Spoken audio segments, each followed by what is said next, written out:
Hey guys, and welcome to Watchers Pod. We got a fun one for you today, so sit back, relax, and let's see what you think. If you go to almost any Game of Thrones YouTube channel, you're going to find two types of videos. The first one is, Mr. X is a secret Targaryen. I'm surprised no one's made a Ramsay as a secret Targaryen video yet. Why do you think he's so crazy? And can't you see how he hides his silver hair? The other kind of video you're going to see is, who is Azor Ahai? There are obvious answers to this, Dany, Jon, and Stannis. But I've seen videos on Lord Friendzone, on Jaime, on Bran, on Tyrion even.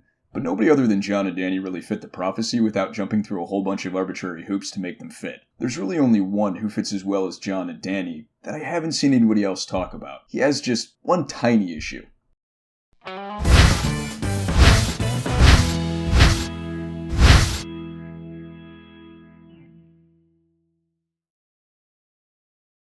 In this video, I see Azor Ahai and the prince that was promised as the same person. The criteria for being Azor Ahai are: born after the long summer amid smoke and salt, is a descendant of the Mad King, born under a bleeding star, and will have a sword called Lightbringer.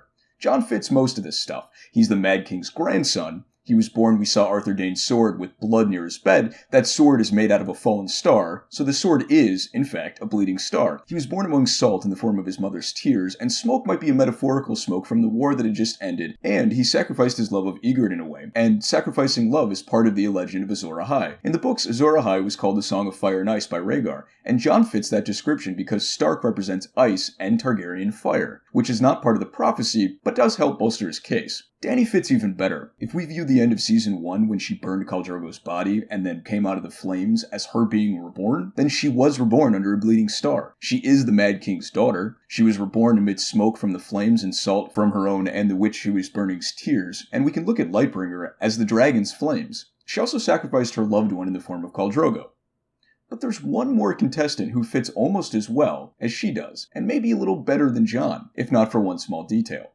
I'm talking about Drogon. Yes, Dany's dragon. Listen, before you dismiss this, let's look at the fact. He was born in the long spring amid smoke and salt under a bleeding star. If we see him as Dany's child, then he is a descendant of the Mad King. If we established for Dany that his flames can be Lightbringer, then he has that as well. And wouldn't it be fitting if Dany would sacrifice herself in some way, with Drogon's flames going through her to save everyone? In my opinion, Drogon fits way better than anyone not named Jon or Dany. Tyrion said that the dragons may be as intelligent as a man. Dragons are intelligent. More intelligent than men, according to some maesters. And there's another bit of the prophecy about the three heads of the dragon, which is him and his brothers. And between us, what can one person with a flaming sword do against White Walkers? A dragon, on the other hand. I hope you guys enjoyed the video. Look, Azor Ahai is 90% Dany or Jon, but I thought it was weird how no one was looking at Drogon as a possibility with all the other crazy theories I see uploaded each day. So I thought, why not make a case for him? Anyway, if you like the video and you want even more videos, subscribe, and if you guys want to see me tweet, follow me on Twitter at WatchersPod, so that way I'll have someone to actually tweet for. Thanks, and as always, have a great day.